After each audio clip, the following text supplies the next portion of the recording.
Daniel, welcome to CABSAT 2014. It's your first time here? I've actually been here 3 times before, but now it's 8 years since I was here last time. And you've seen the event really develop then? Yeah, absolutely. It's a fantastic development. I didn't expect this, to be honest. We keep hearing, everyone we speak to, that content is the key to growth in the future. And of course, as Sales Vice President of Sales Operations at Piksel, that really is key for you as well. Yeah, absolutely. I mean, every operator or anyone with content these days have an opportunity to get directly to a consumer through multi-screen OTT services. So that's really at the heart of what we do, and we see a fantastic opportunity for that all over the world, and the Middle East is really booming right now in grabbing this opportunity. Daniel, thank you very much indeed. It's good to have you here at CABSAT. Thank you. David Stenberg now, from the head of new media at Man United Football Club. So I hope everyone watching is a Man U fan to start off with, and I'm sure they are. Great to hear you on the platform today. And you were talking about using your existing partnerships to maximise the return on your video revenue. You make a lot of money from the first screen, as you were saying, and it's about using existing partnerships. Give me some more detail on that. Well, so the commercial strategy of the club as a whole is very much built on these long-term relationships that we have with sponsors, both globally and on a regional basis. Our media assets are very often deployed in support of those partnerships. Here in the Middle East, we have a relationship with Saudi Telecom. It's been ongoing for the last 5 years, and it's been a very fruitful relationship where we deliver our content, our mobile apps, our linear television feed. They distribute those in market in KSA and other parts of the Middle East, and are able to integrate their brand and their messaging into the delivery of all of that content. And when you come to online monetization of your existing content, you look to get a synergy with your other brand sponsors. Absolutely right. The sponsor integration for us is important. It has to be organic. It has to feel like part of a wider relationship between a brand and the club. We're not just selling ad inventory on a commodity CPM type basis. So whether it's our gaming partner bwin being the sponsor of the betting function on our website, or our mobile network operator partners in different parts of the world having ad inventory within our mobile app, it's important that that be an extension of the wider relationship. David, thank you very much indeed. Not your first time here at CABSAT, but of course you've been to the NAB show in the States, of which is now a partnership, and that's a great event as well. Yeah, as this is. It's great to see so many broadcasters and other digital media companies here. We've had a chance to meet with a lot of current and prospective partners, and I would definitely recommend the show to other content owners. David, thank you for your time. Best of luck with the rest of the season. Thank you. David Amadio from Channel 4, UK's Channel 4, Head of Creative and Digital Lead. Mm-hmm. You were looking and talking about the different different experience you give to every user that comes to Channel 4's on-demand service. Give me some more background to that, because that's really sophisticated. Yeah, we've put a lot of our content behind registration walls, so any of our archive content you need to be registered in to view.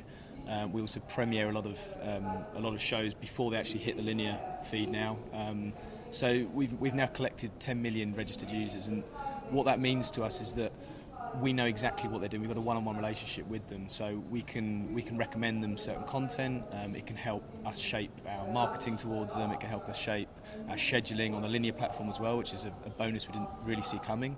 And obviously, from an advertising point of view, it's an opportunity to target them demographically. So we premiumise that, and for advertisers, it means they cut down on wastage, and that's a great opportunity for them. But at the heart of all this is the consumer themselves. It's about giving them a bespoke experience that is relevant for them.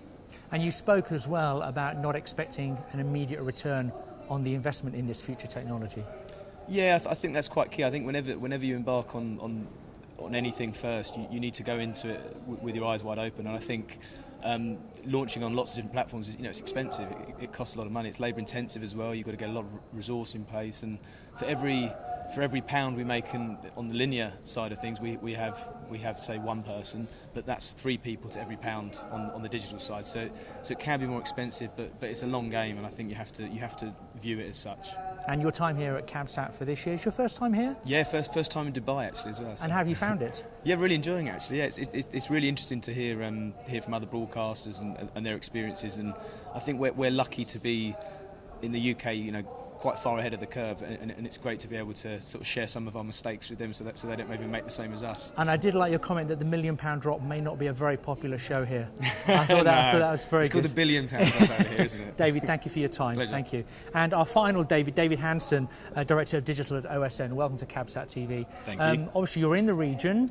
CabSat is key to the Middle East, North Africa, and in South Asia as well. Yeah, absolutely, and it's been a really great market this year. I think just testament to the panel that we've just sat on, to have Manchester United and 4OD mixing it up with the local broadcasters has been fantastic, and it's nice to be able to kind of have a look at what they're up to, look over the shoulder, and come up with some ideas.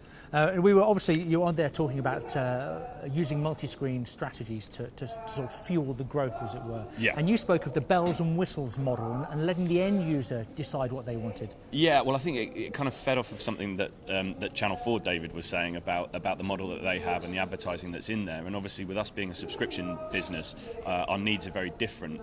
But I think that the flexibility that the digital platform gives you is that you can basically, to an extent, have one set of content stored on one CDN, and then basically that can feed into a platform that's multi-layered in terms of the user's willingness to pay. So you could be delivering, you could have one whole library of content which has all of your premium content, right down to the content that you feel is more library or less premium, and then the player itself will kind of dictate whether it's a free model down here, which is ad funded, or a medium model where you'll get some advertising and maybe a larger amount of content, or finally you could have the full bells and whistles where you have no advertising content but you're paying potentially a subscription to access all of that content, and within the digital platform there should be the flexibility to do that, and as you say, it's the end user that decides what the final price is, and the rest of that is made up by the advertiser.